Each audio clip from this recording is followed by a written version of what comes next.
नमस्कार मित्रांनो, परत एकदा स्वागत आहे तुमचं माझ्या यूट्यूब चॅनलमध्ये.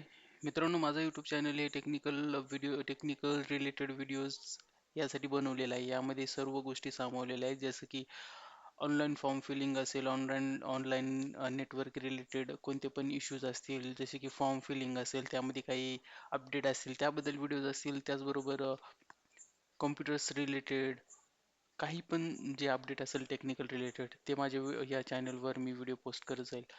आजचा महत्त्वाचा व्हिडिओ मला वाटलं की एक नॉर्मली करावं, तो म्हणजे कॉम्प्युटर रिलेटेड. ॲक्च्युली कॉम्प्युटर म्हणजे काय?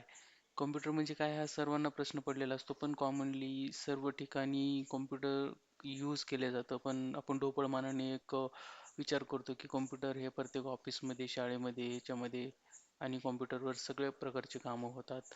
जे पण काही कामं आहेत ती फास्ट, जे की आपण मॅन्युअली करू शकत नाही रजिस्टरवर किंवा नोटबुकवर किंवा लिहून, ते कम्प्युटरद्वारे फास्ट कामे केली जातात. ओव्हरऑल वर्ल्डमध्ये कुठं पण आपण डेटा पाठवू शकतो.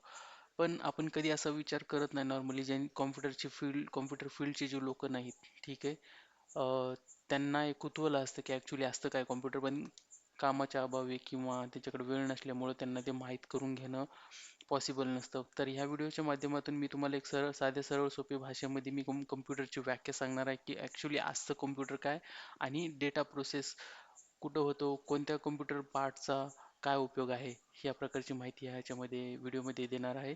सर्वप्रथम आपण ही समोर जी इमेज बघू शकतो ही पूर्ण कम्प्युटरची इमेज आहे. आता पूर्ण कम्प्युटर म्हणताल तर तुम्ही म्हणताल की मग अपूर्ण कम्प्युटर काय असतं किंवा मग इनकम्प्लीट कम्प्युटर काय असतं. जेव्हा तुम्ही पाहता की CPU, मॉनिटर, कीबोर्ड, माऊस या सर्व गोष्टी अटॅच असतात, त्याला सर्वांना मिळून कम्प्युटर असे म्हणले जातं. ठीक आहे, तर या इमेजमध्ये तुम्हाला असं दिसत असेल की इथं मॉनिटर पण दिसत आहे, इथं CPU पण आहे, इथं माऊस पण आहे, इथं कीबोर्ड आहे. ह्या सर्व गोष्टी जेव्हा अटॅच होतात या CPU ला, ठीक आहे, तेव्हा ह्याला कम्प्युटर म्हणलं जातं. तर सर्वप्रथम आपण बघूयात आता ह्याच्या वेगवेगळ्या पार्ट्सचं आपण माहिती बघूयात. सर्वप्रथम मी तुम्हाला माहिती सांगू इच्छितो CPUची. CPU म्हणजे असतं सेंट्रल प्रोसेसिंग युनिट. म्हणजे कॉम्प्युटरमध्ये जो काही महत्त्वाची प्रोसेसिंग जी होत असते किंवा कॉम्प्युटरला जे आपण कोणत्या पण ऑर्डर्स देत असतो, कॉम्प्युटरमध्ये जो पण काही डेटा प्रोसेस होत असतो, तो हा CPU मध्ये होत असतो. त्यामुळे CPUला कॉम्प्युटरचा ब्रेन म्हणलं जातं. कारण यामध्येच सर्व गोष्टी फंक्शन होत असतात. जर CPU नसेल तर मॉनिटर, कीबोर्ड आणि माऊसला काहीही उपयोग नसतो. ठीक आहे. तर CPU म्हणजे सेंट्रल प्रोसेसिंग युनिट, जिथे की पूर्ण डेटा प्रोसेस होत असतो. आणि कम्प्युटरची व्याख्या आहे की computer is an electronic device which performs arithmetic and logical operations. म्हणजे गणितीय आणि तर्कीय जे आपले क्वेश्चन्स क्वेरीज असतात ते सर्व कम्प्युटर्सद्वारे सॉल्व्ह केले जातात. ठीक आहे. त्यानंतर आपण बघूयात मॉनिटर, जी काही स्क्रीन असते टी व्ही सारखी. ठीक आहे. तर हे जे मॉनिटर आहे ते सुद्धा कम्प्युटरचा खूप महत्त्वाचा भाग आहे, कारण जो पण डेटा आहे तो आपण ह्या स्क्रीनवरच पाहू शकतो. आता याला याची व्याख्या अशी की मॉनिटर हे आउटपुट डिव्हाइस आहे. आउटपुट डिव्हाइस काय म्हटलं जातं याला, कारण जो पण काही आपण कम्प्युटरला ऑर्डर्स वगैरे देतो, जसं टायपिंग करतो किंवा एखादी इमेज लोड करतो पेन ड्राईव्हद्वारे किंवा इंटरनेट थ्रू एखादी आपल्याला इमेज पाहायची असेल किंवा डेटा पाहायचा असेल, तर तो जेव्हा पॉपअप होतो, जेव्हा आपल्याला डिस्प्लेवर दिसतो, तर ते डिस्प्लेवर दिसण्याच्या प्रोसेसला किंवा जी आपल्याला गोष्ट पाहायची असते ती गोष्ट आपल्याला बाहेर जी इन्फॉर्मेशन येते ती ह्या मॉनिटर थ्रू येत असते, जे आपल्याला पाहायला भेटतं. त्यामुळे याला आउटपुट डिव्हाइस असे म्हटलं जातं, कारण ते आपल्याला आउटपुट देत असतं. कोणत्या पण एखाद्या इमेजवर क्लिक केलं तर त्याचा रिझल्ट म्हणून आपल्याला त्याची पूर्ण इमेज दिसत असते, तर त्या प्रोसेसला आउटपुट असं म्हणतात. तर त्यामुळे याला आउटपुट डिव्हाइस असं म्हणतात. ठीक आहे. त्यानंतर बघूयात आता कीबोर्ड. कीबोर्ड हा पण खूप महत्त्वाचा भाग आहे, कारण तुम्ही जो डेटा वगैरे टाईप करतो, एखाद्याचं तुम्हाला लेटर टाईप करायचं असेल आणि ते प्रिंट काढून कोणाला जर हँडओव्हर करायचं असेल, तर सर्वप्रथम तुम्हाला कम्प्युटरला ऑर्डर्स द्याव्या लागत असतात. आणि ह्या ऑर्डर्सचा देण्यासाठी तुम्ही कीबोर्ड ह्या डिव्हाइसचा यूज करतो, कारण जेव्हा तुम्ही एखादं टाईप करत असता तर एक प्रकारचं तुम्ही कम्प्युटरला इन्स्ट्रक्शन्स देत असतात किंवा तुमचा डेटा फीड करत असतात.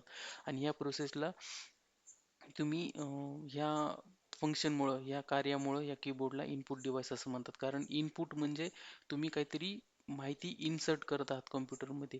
ठीक आहे. त्यामुळे याला इनपुट डिव्हाइस असं म्हणतात. त्याच्यानंतरचा डिव्हाइस आहे सर्वात महत्त्वाचा माऊस.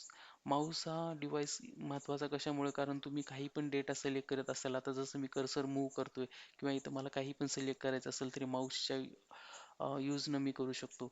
याला क्लिकिंग डिव्हाइस सुद्धा म्हणतात, कारण हे असं क्लिक केल्यानंतर एखादी इमेज ओपन होते, डबल क्लिक केल्यानंतर इमेज ओपन होते. एखादं काही सिलेक्ट करायचं असेल तर आपण सिंगल क्लिकमध्ये एखादी इमेज सिलेक्ट करू शकतो. आणि हे सुद्धा इनपुट डिव्हाइसचं काम करतं, कारण हे पण क्लिक करून एखादी फाईल ओपन करते, म्हणजे एक प्रकारचं कम्प्युटरला इन्स्ट्रक्शन देते किंवा इनपुट करते किंवा इन्स्ट्रक्शन देते. तर ह्या गोष्टीमुळे ह्याला इनपुट डिव्हाइस सुद्धा म्हणतात. अशा प्रकारे हे कम्प्युटरचे खूप इंटरगल पार्ट आहेत. मॉनिटर, कीबोर्ड, माऊस आणि CPU या सर्वांना मिळून कम्प्युटर तयार होतो. आता ह्यामध्ये दुसरे अनेक असे इनपुट आणि आउटपुट डिव्हाइसेस आहेत, जसं प्रिंटरला आउटपुट डिव्हाइस म्हणतात, कारण त्यामधून आपण जी काही कमांड देतो ती एक पेपर थ्रू आपल्याला ती आउटपुट देत असते. त्यावर पूर्ण प्रिंट होऊन ते आपल्याला पेपर थ्रू आउटपुट फिजिकल म्हणजे हार्ड कॉपी मिळत असते. त्यामुळे प्रिंटरला सुद्धा आउटपुट डिव्हाइस म्हणतात. आता त्याच्यानंतर आणखीन स्कॅनर जे असतं, स्कॅनरला इनपुट डिव्हाइस कशामुळे म्हणतात, कारण ते एखादी इमेज स्कॅन करतं आणि ते नंतर आपल्याला कम्प्युटरवर दाखवत असतं, त्यामुळे त्याला इनपुट डिव्हाइस म्हणतात. असे वेगवेगळे इनपुट डिव्हाइस आणि आउटपुट डिव्हाइस या व्यतिरिक्त असतात, पण सर्वात महत्त्वाचे जे आहेत कीबोर्ड आणि माऊस हे दोन इनपुट डिव्हाइस असतात, आणि मॉनिटर हे सर्वात महत्त्वाचं आउटपुट डिव्हाइस आहे, आणि सेंट्रल प्रोसेसिंग म्हणजे CPU. ठीक आहे. तर मित्रांनो, ही थोडक्यात तुम्हाला कम्प्युटरबद्दलची माहिती आवडली असेल. मराठीमध्ये याला संगणक सुद्धा म्हणतात.